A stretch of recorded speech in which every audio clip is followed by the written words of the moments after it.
আমি বলতে চাই প্রত্যেক জুলাই জনাব তারেক রহমানের নেতৃত্বে যেভাবে আমরা সফলতা লাভ করেছি, প্রত্যেক জুলাই এইভাবে আমরা সফলতা লাভ করবো ইনশাআল্লাহ। এরকম জুলাই অনেক চলবে। মাননীয় প্রতিমন্ত্রীর কথা ধরেই বলি যে এরকম হুঙ্কার না দেওয়াই ভালো।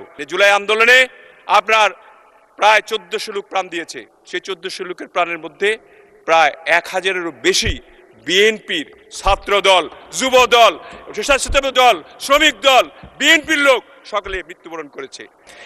আমি আজকের যে রাষ্ট্রপতি ভাষণের সম্পর্কে আনিত ধন্যবাদ প্রস্তাবের উপর যে কিছু কথা সেগুলি বলতে চাই, এই জন্য তাকে ধন্যবাদ দিতে চাই এই জন্য যে তিনি তার ভাষণে ফেসিবাদ অবসান, গণতান্ত্রিক শাসন ব্যবস্থা পুনঃপ্রতিষ্ঠা এবং জনগণের প্রত্যাশা অনুযায়ী একটা জবাবদিহিমূলক জনবান্ধব সরকার গঠনের জন্য তিনি আশা ব্যক্ত করেছেন, যা মাননীয় প্রধানমন্ত্রী জনাব তারেক রহমানের নেতৃত্বে একটি সরকার গঠন হবে এবং সে সরকারটি সর্বস্তরে সর্বক্ষেত্রেই ভালো ফলাফল করবেন, সেই আশা তিনি ব্যক্ত করেছেন।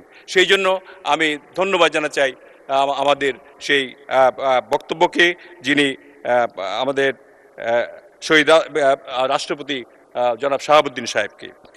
আমি ধন্যবাদ জানাচ্ছি এই সঙ্গেও যে আমাদের যে বিরোধী দলের নেতা, তাকেও আমি ধন্যবাদ জানাতে চাই এই জন্য যে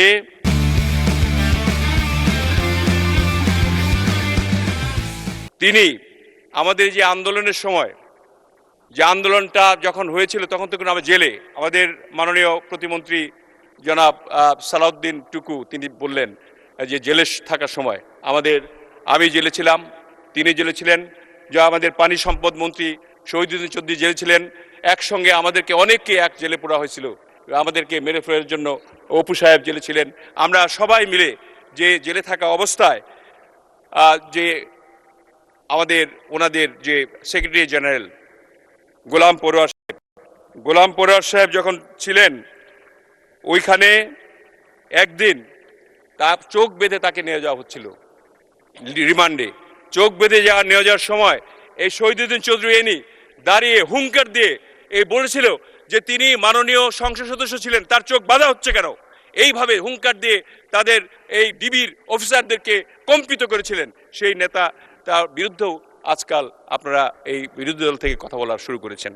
আমি মাননীয় বিরোধী দলের নেতাকে বলতে চাই, গতকালকে আপনি বলেছেন যে প্রত্যেক বছরই জুলাই আসবে, তার মানে এই হুঙ্কারটা দিয়েছেন কি যে জুলাইয়ে যে জুলাইয়ে আপনি 5ই আগস্টে পতন ঘটিয়েছেন, এই জুলাইয়ের আমাদেরকে ভয় দেখিয়েছেন যে এই সরকারকে আপনার প্রত্যেক মাসেই জুলাই আসবে। আমি বলতে চাই প্রত্যেক জুলাই জনাব তারেক রহমানের নেতৃত্বে যেভাবে আমরা সফলতা লাভ করেছি, প্রত্যেক জুলাই এইভাবে আমরা সফলতা লাভ করবো ইনশাআল্লাহ। এরকম জুলাই অনেক চলবে। কাজেই এই জুলাই আন্দোলনের কথা আপনারা বলবেন না, শুধু আপনারা করেছেন। এই জুলাই আন্দোলনে আপনার প্রায় 1400 লোক প্রাণ দিয়েছে। সেই 1400 লোকের প্রাণের মধ্যে প্রায় 1000-এরও বেশি বিএনপির ছাত্র দল, যুব দল, স্বেচ্ছাসেবক দল, শ্রমিক দল, বিএনপির লোক সকলে মৃত্যুবরণ করেছে। কাজেই এখানে আমাদের যে এই 17 বছরের আন্দোলন, সেই আন্দোলনকে অস্বীকার করে আপনারা যদি বলতে চান আমাদেরকে যখন তখন ফেলে দিবেন, আমি সালাউদ্দিন টুকুর মাননীয় প্রতিমন্ত্রীর কথা ধরেই বলি যে এরকম হুঙ্কার না দেওয়াই ভালো। বরঞ্চ আজকে যে বিশেষ কমিটি গঠিত হলো 5 জন করে আমাদের সংসদ নেতা এবং বিরোধী নেতার যে সমন্বয়ে, সেইভাবে একটু যদি প্রত্যেকটি বিষয় নিয়ে আপনারা যদি আলোচনা করেন, তাহলে এই দেশ একটি ভালো দেশে পরিণত হবে, যেটা আমাদের মাননীয় প্রধানমন্ত্রী গড়তে চান।